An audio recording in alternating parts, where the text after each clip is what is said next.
¿Cómo estás, Víctor? La verdad, otro lunes. ¿Quién diría que ya pasó una semana? Bueno, ¿qué tenemos hoy? Es el,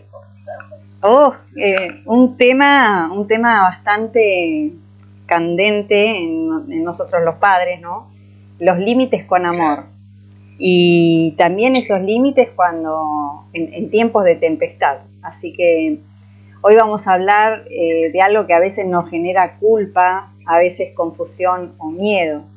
Que, que los límites a veces son necesarios, que lo habíamos hablado el lunes pasado y vamos a descubrir juntos que son buenos esos límites cuando nacen del amor y que también, claro, y también son una forma de cuidar. Así que, bueno, muy buenas tardes, bienvenidos a un nuevo encuentro. Es nuestro primer programa de abril y nuestro sexto programa. Así que la verdad que Mundo Alimator, pequeños pasos, grandes destellos, para mí está en un buen camino y es lindo volver a encontrarnos en este espacio donde hablamos de la infancia, de vínculos, de crianza y de esas cosas cotidianas que a veces que nos desafían, pero que también nos dan la posibilidad de crecer junto con nuestros hijos. Y quería recordarles que si se han perdido alguno de estos programas, que lo pueden buscar en la plataforma, ¿no es cierto, Víctor? Así es, ahí es, ¿no? Por donde transmitimos por nuestro portal www.tvmdpradio.com.ar y bueno, ahí tienen para escucharnos en vivo el triangulito de Play, y si quieren escuchar los programas anteriores, van a las rayitas que están debajo, aprietan ahí, pasan una rayita podcast, cuando llame podcast, ahí tenemos todos los programas. Así que no se lo pierdan, que están muy. Claro, y a veces como que, bueno, en ese momento no se puede escuchar porque están trabajando, están haciendo algunas cosas, o justo empezaron a escuchar el programa y bueno, y se interrumpió por algo, para que sepan que ahí lo pueden volver a escuchar. Así que el lunes pasado hablamos de este famoso frasco de escucha, de crear un espacio en casa, donde la palabra tiene un lugar, donde un niño puede decir lo que siente en un lugar seguro, ¿no? Y saber que del otro lado, claro, hay un adulto que lo recibe. Y también también nosotros hablamos de nuestras inseguridades, porque estaba pensando el otro día cuando estaba armando el programa o el tema, y yo digo, cuántas cosas se han escrito en la historia, pero a mí me parece que en alguna parte de la historia algo ha pasado porque el manual de padres se ha perdido en algún descuido, porque no hay un manual. Alguien robó eso, sí. Porque digo, mirá que han escrito un montón de cosas, pero la verdad que es imposible hacer un manual de padres porque si bien hay ciertas conductas, pero cada uno lo vive de una manera individual como somos, ¿no? Así que hoy quiero que demos un paso más, como siempre, porque escuchar es fundamental, pero acompañar a un niño que no está solo para escucharlo, también es sostenerlo, es orientarlo.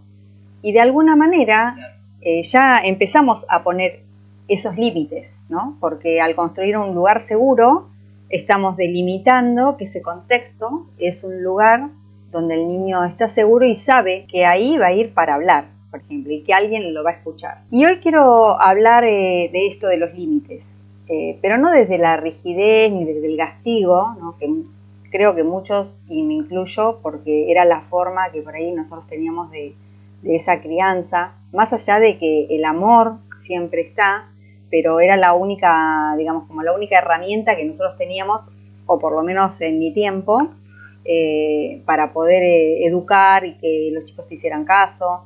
Y como ya les dije que soy una mujer argentina, madre de 4 hijos, varones, que los crié sola, porque me separé cuando ellos eran muy pequeños, tuve que poner bastante orden en casa porque si no, no había cómo poner esos límites. Hoy vamos a desarmar algunos mitos que quizás llevan mucho tiempo instalados en nosotros, como por ejemplo en mí, y vamos a encontrar juntos una forma más liviana y más amorosa y más real de poner límites. El límite no es un enemigo, digamos, porque poner límite nosotros, o por lo menos era una creencia que teníamos que era lo opuesto al amor, ¿no? Cuando a veces es una de las formas más profundas de amar, porque hay una idea, cuando escucho a las familias y a los papás, porque mayormente son papás adolescentes,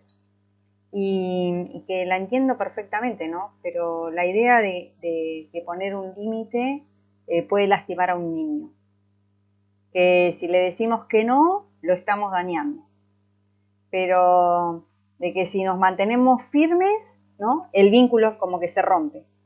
Y esto hay que decirlo con mucha ternura, ¿no? Porque esta idea viene desde un lugar muy amoroso, viene de no querer hacerle daño, justamente viene de querer a este niño y viene desde un corazón que cuida. Pero hoy les quiero compartir algo muy importante. Un niño sin límites, y esto es muy fuerte, no está más libre, está más perdido. Poner los límites no son muros, son marcos, como estábamos hablando del frasco de escucha. O sea, en ese contexto yo sé que estoy seguro. Y esas son las señales que nosotros le damos frente a un adulto que está presente, ¿no? Que lo ve, que lo cuida, que sabe hasta dónde puede ir y que poco a poco va a ir adquiriendo esa confianza. Pensemos, por ejemplo, en algo simple, ¿no? Un niño crece sin ningún límite y ahí aprende que sus emociones no tienen un contenedor, que todo es posible, siempre, siempre, ¿no? Siempre que él lo quiera, es posible. Y que no hay nada que lo sostenga. Y eso genera ansiedad. Eso genera inseguridad. Genera un niño que busca constantemente ese límite que nadie le da. Entonces, el primer mito que hoy quiero desarmar es el límite no es lo opuesto al amor. El límite es una forma de amor. El límite puesto con calma, con claridad, con consistencia, le dice al niño algo muy profundo. Te veo, te cuido, estoy acá. Les cuento que por muchos años yo tuve un Renault 12 modelo 82. Era lo que podía comprar. Y a mis hijos no les gustaba porque era un auto viejo, tenía agujeros en el piso, entraba aire. En verano estaba bien, pero en invierno hacía frío. La radio que tenía no se escuchaba. Y bueno, estaba un poco desgastada la pintura y se me ocurrió comprar un aerosol y lo lustraba. Yo todos los domingos lo lavaba, todo lo lustraba. Y bueno, con un aerosol compré del color rojo y a este auto le puse del nombre La Ferrari. Y bueno, quedó lindo con el aerosol, pero resulta ser que cuando lo empezó a dar el sol, los hombres que me estarán escuchando se estarán riendo de lo que yo hice, porque después no entendí, y quedaron unos lamparones terribles. Parecía que estaba en chapa y pintura y nunca se movía de ahí el auto. Pero bueno, el tema es que a mí me llevaba a trabajar, a mis hijos lo podía ir a buscar al colegio, los llevaba a sus actividades y vivíamos experiencias porque, bueno, también se rompía y andábamos ahí empujándolo. Pero un día pasó esto. Los chicos empezaron a crecer, a estar en su adolescencia y, bueno, obviamente que tenían que ir a los cumpleaños, a las fiestas, a sus reuniones y yo los llevaba y como entraba a trabajar a las 5 de la mañana, yo a las 4:15 más o menos me levantaba, los iba a buscar, los traía a casa y después me iba a trabajar. Y ellos no querían que que lo lleve, decía, no, mamá, no nos lleves más, porque no queremos que nos lleve. Entonces yo pensaba que era porque le daba vergüenza el auto. Y bueno, ante la insistencia de ellos, le dije, pero ¿qué es lo que pasa? ¿Por qué no quieren que los lleve y los vaya a buscar? ¿Porque les da vergüenza? Entonces me dijeron, no, mamá, porque nosotros somos varones y nuestros amigos nos cargan. Y digo, qué crueles que son a veces, porque yo pensé, en ese momento les dije, bueno, yo los llevo y los voy a buscar porque los amo, porque los cuido y porque sí, quiero saber dónde están. La próxima vez que los carguen, ustedes pregunten, mi mamá me trae porque me ama y me cuida. La tuya, ¿dónde está? Sé que por ahí eso fue muy agresivo en ese momento, pero después de mucho tiempo entendí que esa burla viene de una emoción reprimida, ¿no? De un adolescente que también le gustaría que su papá o su mamá lo fuera a llevar, lo fuera a buscar y se preocupen. Porque yo cuando los iba a buscar, y esto estoy hablando hace más de 15 años, y sus amigas, que tenían 13, 14 años, habían tomado alcohol, estaban en un estado bastante deplorable. Y yo me preguntaba, ¿no? ¿Dónde están los padres? O sea, ¿no piensan que esta niña está como vulnerable o sabrán, les interesará? Entonces entendí que esa burla hacia ellos es una emoción que está reprimida, pero también es una herida, que más adelante les va a traer problemas si no las curan pronto.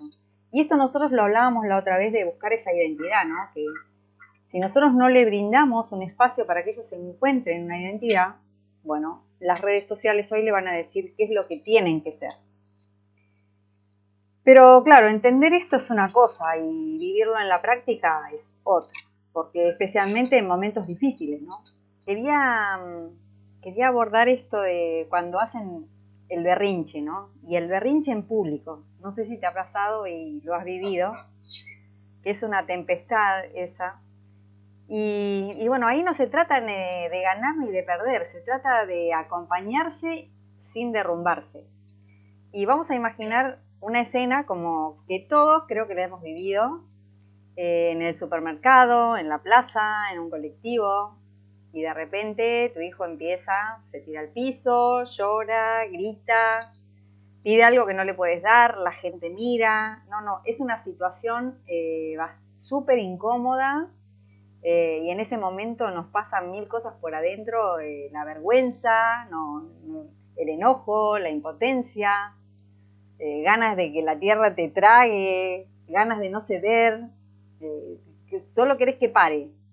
Y acá aparece el segundo mito que quiero desarmar hoy, ¿no? El mito es que si cedemos, somos más amorosos. Y si nos mantenemos firmes, somos crueles, ¿no? Y ceder ante un berrinche no calma a un niño, sino que le enseña algo muy distinto. Le enseña que cuando la emoción explota, los límites desaparecen. Y eso lo hace sentir más seguro, lo hace sentir más poderoso, pero también más solo. Entonces, ¿qué hacemos en esa tempestad, en ese momento que es terrible? Bueno, primero, hoy ya conocemos y tenemos varias herramientas como respirar, ¿no? Y acá vamos a decir otra de las cosas que también no nos enseñaron a eso, hacer nosotros primero, ¿no? Porque si nosotros nos desbordamos, como seguramente nos ha pasado, eh, eh, el niño también se desborda y no hay nadie en quien sostenga esa situación. Y segundo, ¿no? Bajar el volumen de todo eso. Si él grita más fuerte, bueno, hablarle más despacito, no entrar en esa ola, ¿no? A veces agacharse a su altura, hablarle suave, y simplemente nombrar lo que está pasando. Y cambia algo. Porque en ese momento uno le dice, si se agacha y le habla más bajito y le dice, sé que estás enojado. O le decís, entiendo que querés eso. Pero también le decís, hoy no vamos a poder. Y no hace falta explicar en ese momento todo, ¿no? No hace falta ganar el debate, hace falta que el niño entienda enseguida. Y lo que hace falta es que el adulto se mantenga sereno, porque si no está firme, obviamente no está presente. Y cuando pasa la tormenta, ahí si viene el momento de hablar, bueno, ahí se explica, se abraza, se reconecta. Y les voy a contar algo que una mamá me contó cuando estábamos trabajando este tema. Un niño tenía diferentes conductas que ella no podía manejar, no sabía bien qué hacer con todo esto. Ella siempre terminaba exigiendo las demandas del niño y las exigencias justamente por esto, por no saber cómo o qué hacer para controlar. Y un día estaban haciendo unas compras, habían pasado por una heladería y bueno, y empezó el niño a hacer todo este acting empezó a llorar, después gritaba, después se empezó a revolcar en el suelo y claro, ya la gente empieza a mirar, se detiene y cuando el niño, ella lo observaba, se acordó de la charla que nosotros habíamos tenido y entonces decidió sentarse junto al niño. Cuando se sienta junto al niño, el niño automáticamente es como que se detuvo a mirar lo que la madre estaba haciendo y entonces le preguntó a la madre ¿qué hacía? Y la madre le dijo, bueno, estoy esperando que se te pase todo esto que está sucediendo porque no estoy entendiendo lo que te pasa.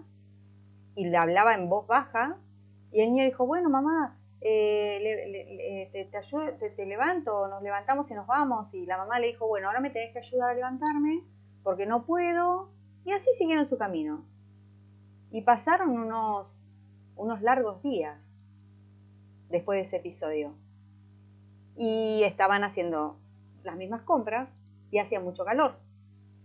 Pasaron por la heladería y la madre le dice, ¿vamos a tomar un helado? Y el niño le contesta, si vos querés, mamá. Y ella lo miró como diciendo, como si vos querés, si a vos te encanta el helado, ¿viste? Y lo miró y ella se acordó de todo lo que había pasado. Y entonces dijo, sí, te estoy invitando a que tomemos un helado. Y el niño entró, tomaron el helado tranquilos.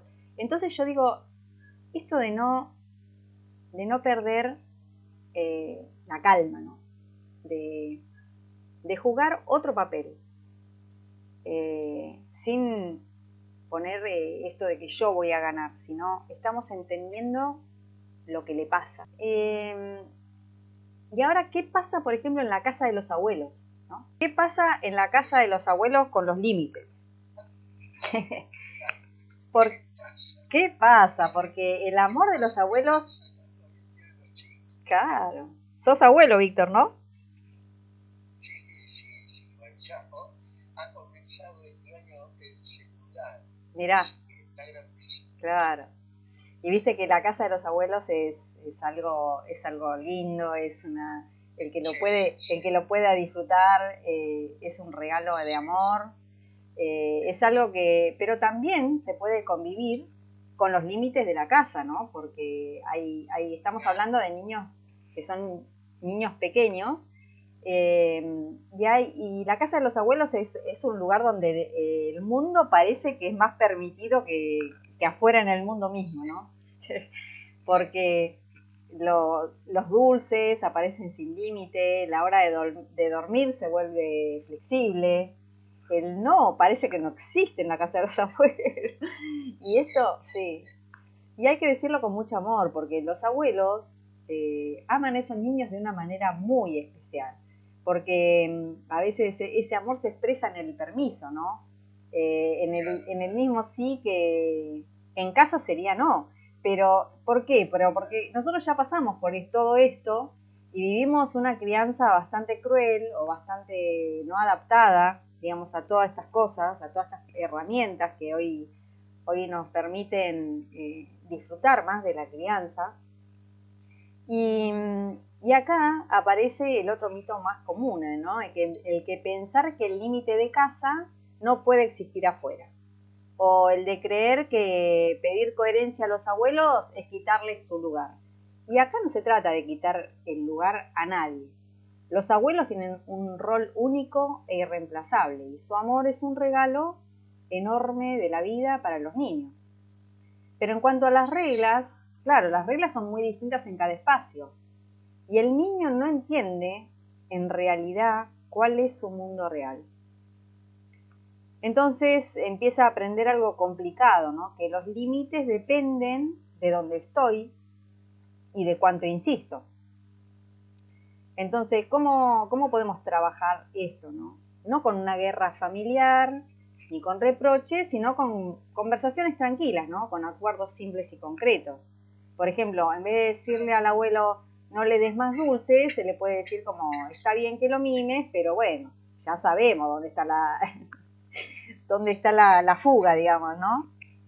Y así podemos acordar un límite, como diciendo, bueno, que se lave los dientes, que se acuesta temprano, bueno, nada, esas cuestiones, ¿no? Pero si podemos acordar solo que el límite es concreto, ¿no? Uno, nos va a ayudar mucho. Porque los abuelos también quieren lo mejor para esos niños. Y cuando entienden que el límite no les quita su lugar, sino que complementa el amor que ellos ya dan, muchas veces están dispuestos a acompañar desde ese lugar, ¿no? Y también hay algo importante para los papás y para las mamás, que cuando el niño ve que los adultos de su vida, porque los niños, digamos, como comienzan a construir a partir de los adultos que lo están rodeando, ¿no? No solamente del papá y la mamá, sino de todos los que lo rodean. Y aunque tengan distintos estilos, ¿no? Pueden hablar, acordar, pueden respetarse, pueden aprender algo valioso sobre los vínculos. Y no se trata de ser el adulto perfecto, ¿no? Sino se trata de ser el adulto presente. Y bueno, nosotros decimos que quiero, para terminar el programa de hoy y ir cerrando, quiero dejarlos con una certeza muy simple, ¿no? Que poner límites con amor no significa no enojarse nunca tampoco, ¿no? No, porque no significa tener siempre la voz calma, no significa hacerlo perfecto, significa intentarlo, significa volver después de la tormenta, ¿no? Significa reparar cuando algo no salió bien, significa elegir una y otra vez, estar presentes. Y me hizo acordar esto, que estaba hablando con un amigo que está separado y tiene su hija, se van turnando con su mamá, ¿no? Una semana uno, una semana el otro, los días, bueno, van acordando. Y resulta ser que tenía tarea, porque ya empiezan un grado más, que conlleva otras responsabilidades, y los chicos se resisten a esto. Y claro, llegó la noche, él no había hecho la tarea, el padre tenía que, había que cocinar, había que bañarse y había que preparar las cosas para el otro día, y estaba esta tarea en el medio. Y era una tarea de matemática. Él le explica y, claro, la nena no entiende, le vuelve a explicar, no vuelve a entender, porque digamos, como estas enseñanzas que difieren, siempre decidieron de entre la escuela y lo que nosotros aprendimos o le queremos enseñar. Entonces el niño no comprende nada. Entonces el padre le grita, como diciendo, ¿cómo no vas a entender? Te lo expliqué 2 veces, y al padre se desbordó y se generó un ambiente bastante hostil. El padre se fue a seguir haciendo la comida y quedó pensando en todo esto, y volvió de vuelta y habló con ella y le explicó lo que había pasado, que le pidió perdón por haberle gritado, y le dio 2 opciones. O sea, se levantaban más temprano el otro día y probaban hacer la tarea o terminar de cenar y una vez que terminaran de cenar, sentarnos de vuelta a volver a intentarlo. Y bueno, dicho toda esta escena, él publicó en su red social todo esto que había pasado y entonces él explica, él es uno de los papás que tienen el frasco de calma, que en ese momento no lo utilizó, pero no importa si no lo utilizó. Lo que sí hizo fue esto, ¿no? Detenerme, pensar, pedir perdón, buscar opciones y volver a intentarlo. Y es este lugar seguro, esto que estamos construyendo, de donde nos podemos sentar a hablar, ¿no? Fuera del conflicto. Porque por más que siga intentando explicarle, él iba a seguir estando desde su lugar de, digamos, de responsabilidades y que el tiempo no le alcanza, y la niña iba a estar, digamos, como que se bloquean de alguna forma y ni siquiera escuchan lo que le están diciendo. Entonces cuando hablábamos me dijo, la verdad que para mí fue importante esto, porque no lo hubiera resuelto en otro momento, no hubiera tomado esta determinación. Y me di cuenta que funcionó tan bien que la verdad que quiero que vuelva a pasar para volver a aplicarla. Entonces yo digo, bueno, no lleguemos a esa instancia, justamente, no llegar, pero muchas veces es necesario pasar por estas tempestades para poder ir buscando esa manera, ¿no? De, por ejemplo, de surfear la ola, a ver cómo viene, si pongo la tabla más de punta, si me paro antes, me paro después. Y la verdad que me puso contenta porque me doy cuenta, como escuchamos al papá de la entrevista de hoy, me doy cuenta que también sigue funcionando en otros papás. Y la misión de la semana, vamos con esta misión, ¿no? El límite con 3 pasos le puse a la misión. Vamos a ver si podemos aplicarlo cuando necesitemos poner un límite y hacerlo con estos 3 pasos, ¿no? Primero, nombrar la emoción que tiene el niño o la emoción que tenemos nosotros. No le vamos a preguntar al niño, ¿estás enojado, estás bloqueado? No, como por ahí capaz que podemos empezar con nuestra emoción. Nombrarla, ¿no? Que estoy frustrado, estoy enojado, estoy indignado, estoy agobiado, estoy presionado, ¿cómo me siento? Segundo, decir el límite con claridad, sin drama, como diciendo, y hoy no lo vamos a poder hacer, justamente como dijo mi amigo, esto no se hace, hasta acá llegamos por hoy, ¿no? Dar este tiempo, esta opción, estas diferentes, buscar 2 opciones distintas y ofrecerle esas 2 opciones. ¿Por qué? Para uno y para otro. Y esto aplica también en las discusiones, o sea, si yo estoy enojada y voy a discutir, yo voy a querer tener la razón. El otro también va a querer tener la razón. Y nunca vamos a terminar con ese tiro y afloje a ponernos de acuerdo. Entonces, ofrecer una alternativa, podría decir, bueno, lo dejamos acá y lo podemos hacer en otro momento, más tarde, o cenamos o comemos y después, cuando estemos calmos, volvemos a retomar el tema. Y bueno, y decir, te quiero igual, aunque ahora estés enojado, ¿no? Y el tercer paso, la emoción, sostener y reconectar. Así es como sería. Identificar qué es lo que nos pasa, dejarlo ahí, ¿no? Quieto, y después reconectar en otro momento con estas opciones. Y no hace falta que salga perfecto la primera vez. Hace falta intentarlo para que nosotros sepamos dónde estamos y dónde queremos ir.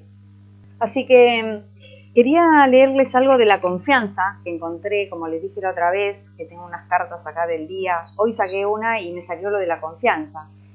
Y dice que me pareció que tenía que ver con esto de lo que estamos hablando. Y dice que para desarrollar la confianza en la vida diaria, se puede empezar por adoptar una actitud de aceptación a las circunstancias que nos pasan, ¿no? Practicar la gratitud y recordar momentos pasados donde las dificultades condujeron a resultados positivos que también pueden reforzar la confianza en la vida y en el camino.